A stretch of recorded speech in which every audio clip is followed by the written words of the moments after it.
When your past trauma is doing the thinking for you, it loves to point fingers at all the bad things that happened to you. It can't stand looking at the ways that maybe your own actions and thinking right now may be sabotaging your healing. Because that's the biggest obstacle to healing complex PTSD. It's not your parents, though they probably had a lot to do with why you have CPTSD. And it's not your partner, it's not your therapist or lack of a therapist, even though a therapist may also have influence over your healing. The biggest obstacle, in my experience, is self-sabotage, because when you're undermining yourself, it doesn't matter what else is going on or what help you're getting. Your healing gets blocked. And it's really normal. Self-sabotage isn't just this bad thing we do, it's part of having CPTSD. It's part of it. For example, you might block your own healing with self-defeating behaviors. We all do it sometimes, and up to a point, we can probably keep making progress anyway. But the fact is, a lot of people with CPTSD are walking around not healing, still being stuck, getting more stuck, more disconnected, more angry, and more suppressed from ever becoming happy or fulfilled or becoming the person they were meant to be. So there are things you can do right now to start changing the direction of your life. And in this video, I want to talk about the ways you might be self-sabotaging your own healing and teach you what to do to stop doing that. Okay, are you ready? All right, the first thing, and this one's been made harder for you lately, but it's time to stop isolating. And if you're like most people with CPTSD, whether you're an introvert or an extrovert, you get triggered by other people, and it can be really hard to show up with an open heart and an open mind in social situations and to make the kind of connection with other people that supports healing.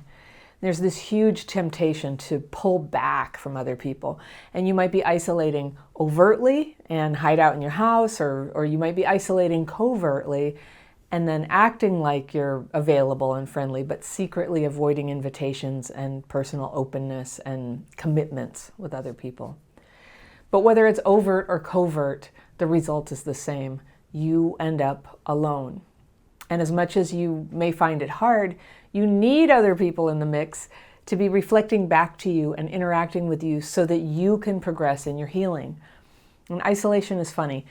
It's caused by trauma and it causes trauma. And I know a bunch of you are going to say isolating is the only way to stay safe from the kind of mistreatment you went through in the past. And in one way, you're right. If you don't have contact with people, you can't be mistreated.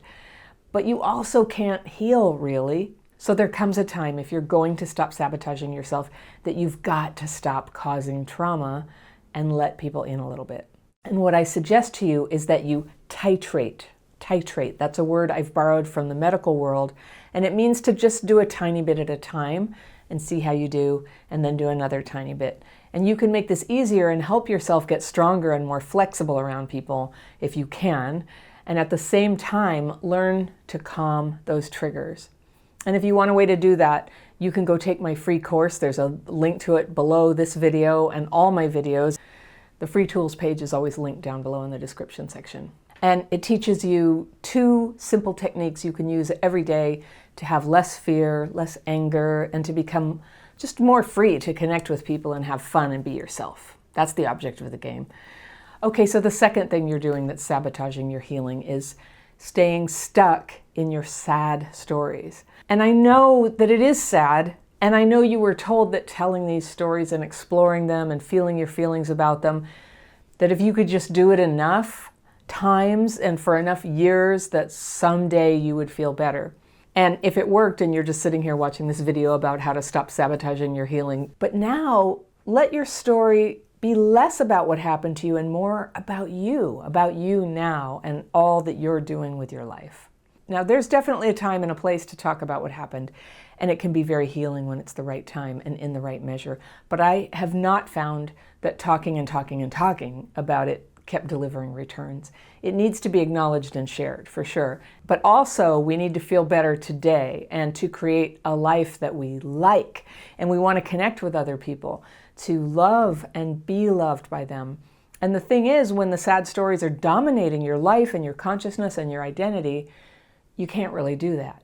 You're not present. You can't really pay attention to the lovely person who might be right in front of you. We don't always have good boundaries around the sad stories. And to be honest, that can make us feel very negative to be around. So I'm not telling you to deny what happened, but if you've talked it to death and you still feel like your healing is stuck, maybe all that talking has turned into self-sabotage. And it's time to focus on you now in ways that you can start making things better in your work, in your relationships, and in your sense of meaning. Those are totally important. Okay, the third thing to do if you want to stop self-sabotaging is to stop the angry outbursts of negative emotions. Now, I know you have things to feel angry about. You do. And what happened to you can't be erased. But there's an anger that's common with CPTSD that can be made monster-sized when you're overwhelmed or when you're feeling threatened, pounding pillows when you're angry, venting, screaming. Was that ever suggested to you? Well, some researchers at Iowa State University have showed what some of us always suspected about that, or what we noticed in our own experience. It not only doesn't reduce anger, it makes it worse. So nothing will destroy your relationship and your career and your mental health faster than lashing out from that traumatized place. Now, if you were traumatized as a kid, I know, and I don't even have to explain this to you, I know you know exactly what I'm talking about. Maybe you've done it. It's almost certainly been done to you, and it's poison.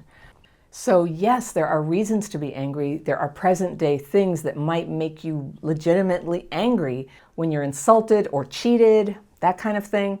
And there were past things that happened that weren't fair, that you feel damaged you or robbed you of wholeness, that you worry that you never can find or replace.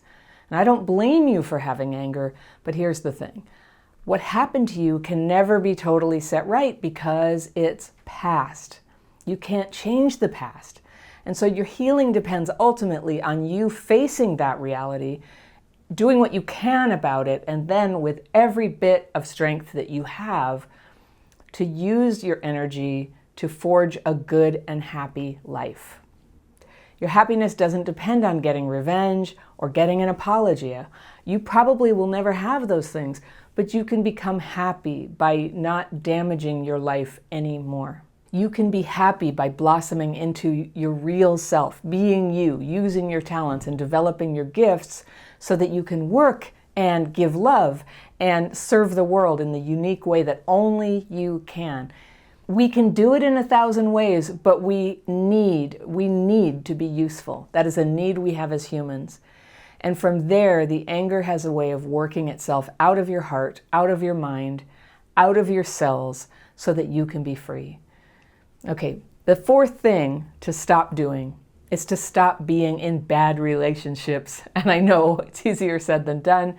We are way inside the easier said than done land when I say that, but I'm going to tell you straight, if you're going to heal, you've got to stop being in abusive, chaotic, disrespectful, non-mutual, and breadcrumb relationships. To keep seeking them out, it's just like the definition of insanity, right? So staying in them is also something terrible. I would say staying in a relationship like that is spiritual death. When you know something is killing you or harming the other person, but you stay anyway, there's an injury to your integrity and your self-respect that will sabotage anything else that you're trying to do in your life. Are there reasons to stay? Children, illness come to mind. I'm not going to list them all here, but I'm suggesting you look at the fact, and I know you know this, that when you believe that you have no choice but to stay in an abusive, exploitive, or damaging relationship, it's probably your past trauma talking. And for you to heal, some stronger part of you needs to rise up and see the situation for what it is and get you out of there. The fifth thing you want to get free of is a tendency to run away from challenges and opportunities. Sometimes it seems like it's going to feel so good. And how many times have you turned away from a potentially good thing, a job, a relationship, telling someone how you feel about them, because you had to fear that your CPTSD symptoms would just rise up and destroy you if you did it wrong, if you messed up, or if you realized it was a bad idea or you got rejected. Putting ourselves out there and living our lives always involves the risk of failure. And the horrible thing about living with dysregulation and CPTSD is that failure is a risk we feel that we can't afford. And I'm not going to give you some personal development pep talk that you just have to be tough or strong or believe in yourself. You are tough, but what's needed to cope with failure and to not sacrifice everything to avoid is a way to offload that tsunami of emotion just enough that you're actually okay with what's happening. That's the secret. When your CPTSD is totally untreated and you're dysregulated and life is shaky, no, you can't afford to lose anything, so you don't try. But when you're active in the process of healing, and when you're supported by a friend or two or three who know what your challenges are, who know why it's so worth it for you to keep taking your next brave steps, when you know how to calm your triggers, you can afford to take the risk.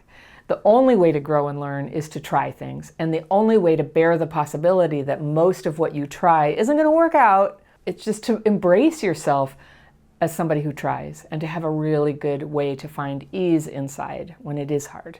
And it can be hard out here when there's ease in here.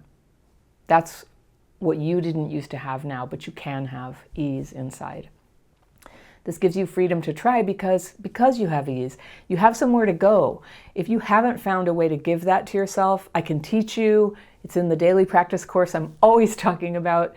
There's a free tools page on my website, crappychildhoodfairy.com, but you can link to the free tools page down below in the description section. And the link is to this short little course. You can learn and try it in less than an hour. It's free, and you can learn the techniques to release all that rage and fear and experience a little bit of rest inside, okay? Sometimes that is a very powerful thing. Now, the victory for you that you're reaching for is more than just feeling better. The victory is that you become your real self, not held back, but free, free to grow into all that you are capable of becoming. Now, if you like this topic, I've got a video that's all about how to accelerate and get on track with your trauma healing. That video is lined up right here, and I will see you very soon.